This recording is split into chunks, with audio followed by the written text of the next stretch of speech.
Hi, Nick Artigo here. Thank you for joining the Run Better Now VIP Club and giving me the opportunity to serve you at a higher level, giving you instant access to this tons of info, content that's not available on the blog, not available on the regular YouTube channel.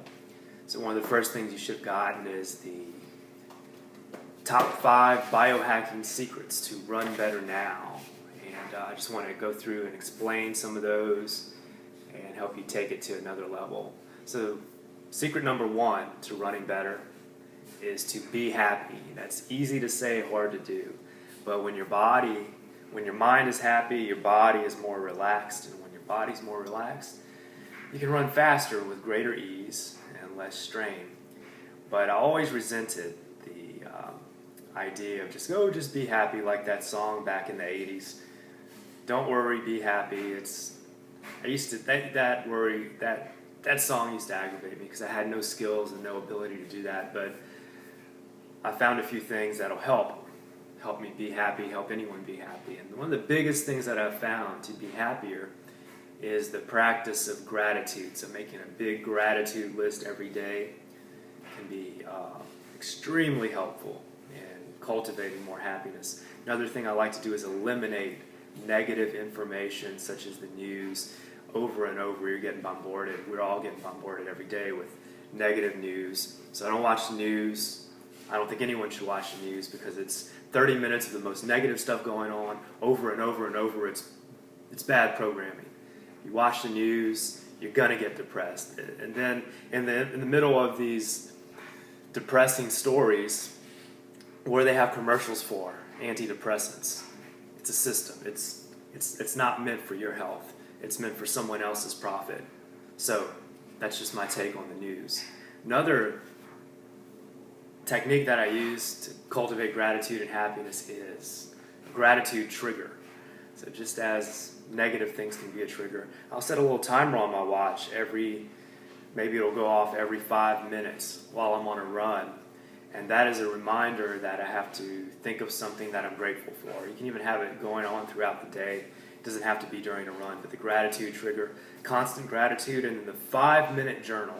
If you haven't checked out the 5-minute journal, on the document, on the guide, top 5 secrets, I've got a link to the 5-minute journal. Every day, morning and night, it takes like 5 minutes. It's a big game changer in life. Number 2, know when your body is ready to go. So, all exercise, including running, is a form of stress. And so it makes inroads into our body's ability to adapt to it. So our adaptations, our improvements don't come, our physical improvements don't come while we're exercising. The exercise itself is a form of stress that's making us weaker. Our bodies adapt during rest to become stronger or to have more endurance. They adapt specifically to the demands we place on them during the stress. So how do we know when the body is ready to go? There's a lot of factors that play into emotional, mental, life stressors can impede our ability to recover from exercise. And I've been looking for years for a way to quantify and objectify, how do I know when my body's ready to go? Sometimes under a stress state, we feel good, endorphins feel good, adrenaline feels good, so we feel like we're ready to go, but our body is under a lot of stress and we don't know it until we crash. HRV, heart rate variability. It's been used for a few years now to measure the stress level in your nervous system, how stressed your central nervous system is. So if you're at a high stress rate, your HRV will be low heart rate variability. If you're at a low stress rate, your HRV will be high. And you can get a quick read on, should I go hard today? Should I go with intensity? Should I go with a lot of duration? Or should I back off and go easy and do like a recovery day, an active recovery day in my training? And there are apps now and heart rate monitors that are easy to use, and you can get a reading every single day of your heart rate variability in the document, in the top 5 secrets, biohack your running. I've got links to articles that will tell you how to use heart rate variability. Big game changer. Know when you're ready to go. Number 3, eat anti-inflammatories. Eat your anti-inflammatories often. I'm not talking about ibuprofen or aspirin or Tylenol. What I'm talking about is foods. Foods have a strong effect on the inflammation. So if you're having aches and pains, rather than popping anti-inflammatories, think about changing up your nutritional program where you're always including foods that decrease inflammation and always including and excluding foods that ramp up inflammation. So, got a list here on the document. Pro-inflammatory foods. These are pro-inflammatory foods. You want to avoid these if you want to reduce your inflammation in your body. So, fried foods, corn oil, vegetable, soybean oil, anything that's labeled vegetable oil is really soybean oil, and it's pro-inflammatory. Peanut oil, refined carbohydrates. 90% of foods that come in a box or a bag are garbage. They will ramp your inflammation up. Common food sensitivities such as dairy, gluten, and soy. Factory-formed meat. Factory-formed meat, they feed the animals a diet that's not their natural diet. It ramps up the pro-inflammatory omega-6 content, ramps down the anti-inflammatory omega-3 content in the meat, and that's most of the meat that's available in stores is factory-formed. Anything with a high sugar content is going to ramp up your inflammation. Let's go to these. You want to include these anti-inflammatory foods in your diet if you want to take inflammation down and suffer less from aches and pains. Most vegetables are anti-inflammatory. Wild-caught fish is anti-inflammatory. Most salmon is farm-raised and has a pro-inflammatory fatty acid profile, negating the omega-3 content because they feed factory-farmed salmon, corn, ramping up the omega-6 content, ramping down the omega-3 content, which makes it actually pro-inflammatory. So make sure any fish that you're eating is wild caught. If it's not wild caught, it's crap. Chia seeds, flax seeds and chia seeds, great to throw into different recipes that you have.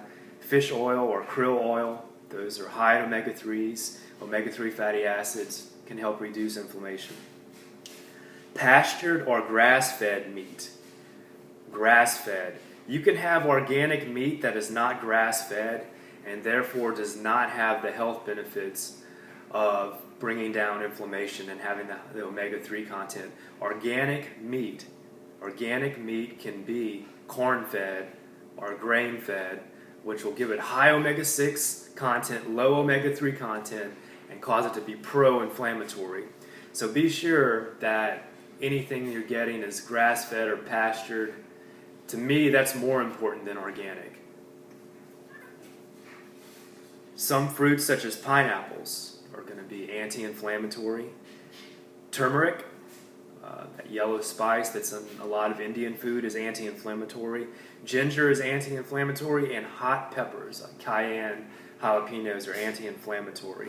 So those are your anti-inflammatory foods. Number 4 in the top 5 biohacking secrets to run better now is to correct yourself, meaning biomechanically. Most of us have some imbalances that are prevalent, especially if we run or cycle or if we sit at a desk all day. Imbalances develop, and those imbalances lead to the common overuse injuries, wear and tear in a pattern, in a position that's not the body's optimal mode of functioning. So the biggest imbalance that we'll see as runners, especially if we're desk jockeys, is the quadriceps are tight and the hip flexors are tight and short, and the glutes, the butt muscles, the glutes are weak and inhibited. So because those glute muscles are inhibited, the whole mechanical chain of action when the foot hits the ground is altered and faulty, and it can lead to all these problems we think of as overuse injuries. such as IT band syndrome, aches and pains in the knees, even plantar fasciitis and shin splints can be connected to weaknesses higher up on the chain like the glutes. So I have a few recommendations and some videos, links to videos that show you how to correct those imbalances. And it's in the document, the top 5 biohacking secrets. And secret number 5 is get inoculated, and I'm not talking about pharmaceutical vaccines. What I'm talking about is hormesis. It's the idea that exposing your body to something that is harmful in a controlled amount and intensity and duration will cause your body to become stronger and resistant to harm. So the 2 ways that I like to do this are with heat exposure and cold exposure. I first started this cold thing. I was listening to a podcast where Tim Ferriss was interviewing Tony Robbins, and he was talking about this fancy machine that just blasted your body with cold air in the morning. And I started looking into it, and it's legit. But that machine is really expensive, so what I've been doing is cold shower every morning. Just turn the cold water on, jump in there, wash yourself, take a few minutes. It's not going to be comfortable, it's not going to be pleasant, but the adaptation that your body has, because you're ramping up thermogenesis or heat production, it ramps down inflammation at the same time. There's lower body fat, increasing levels of certain hormones, increasing sexual performance and fertility, lowering blood sugar, cutting food cravings, improving adrenal function, fixing thyroid issues, enhancing immune function, improving deep sleep quality, and increasing pain tolerance and reducing inflammation. So 2 or 3 minutes of discomfort in the morning can ramp up your system, get your system strong and more resistant to harm. The other thing is heat exposure. My favorite way to do that is a hot yoga class. If you're in a hot environment, just going out for a run in the heat, being sure that you stay well hydrated will give you that. But a hot yoga class is great, and then there are different types of saunas, infrared saunas, heat exposure. Got more ideas there on the document. So once again, I want to thank you for signing up for the Run Better Now VIP Club. Check out this document that came in with your subscription. And if you have any questions, anything that I can help you with, any questions about what we went over today, then please send me a message and I will get back to you as soon as I can. If you're getting this video and you're not a member of the Run Better Now VIP Club, somehow it went through a back channel and got to you, and you'd like to sign up for the Run Better Now VIP Club, just hit that link below and you'll have the opportunity to sign up for it and get tons of more exclusive content that's not available on the Run Better Now blog and not available on the regular YouTube channel. Thank you.